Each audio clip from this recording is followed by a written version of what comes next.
Perhaps the only living thing in the country right now not affected by politics, that bird. Well, right there. It just may be. Everywhere you look. I mean, here in San Diego, all around the country, all around the world, politicians they're in the news, but what are they doing?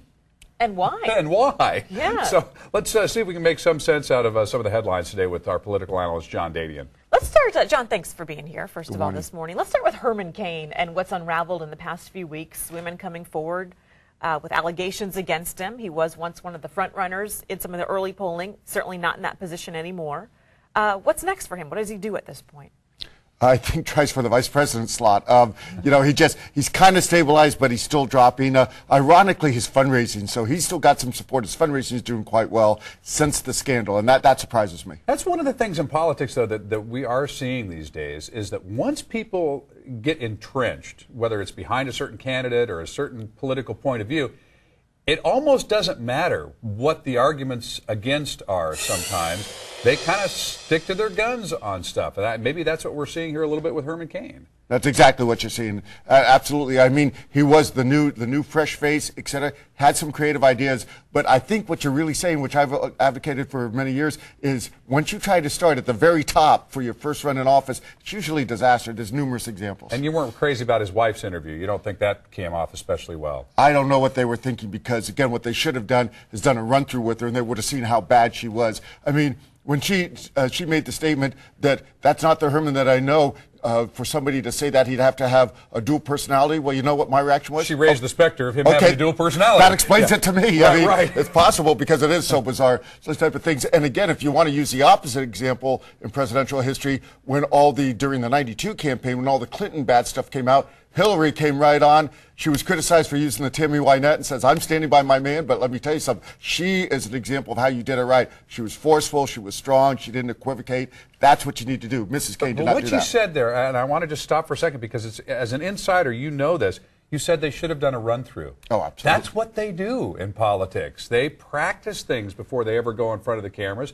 If they've really got a well-oiled machine working on their behalf. Governor Rick Perry. I think you're seeing that on the candidate himself, Herman Cain. You know, some of the things, articles in the last 24 hours, his security detail now is 2 incidents of roughing up the media. You just can't do these type of things. It's, my favorite phrase, this ain't brain surgery. You see well-oiled machines like the Romney campaign, they've been through this drill. He's been governor, he's done a presidential campaign. He's not making these rookie mistakes. Let's talk about the local campaign in the race for the mayor's seat. We were just taking a look at some video a few moments ago.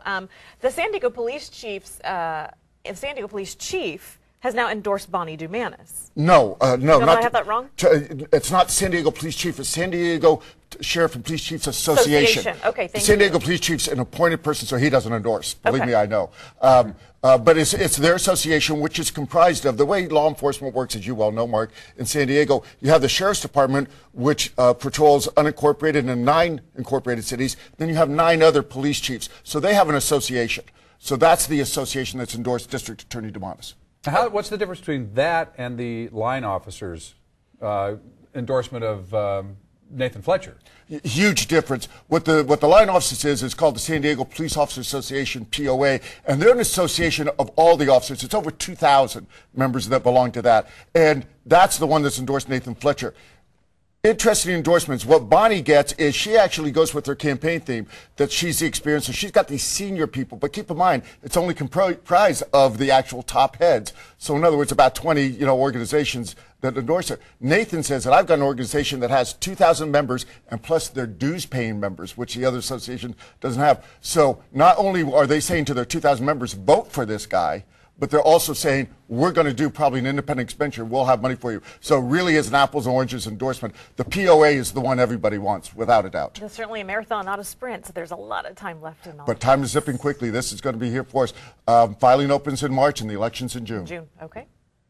Well, political analyst John Dadian, we're not going to call you the legal analyst anymore. We apologize for this. A political analyst John Dadian, we appreciate that.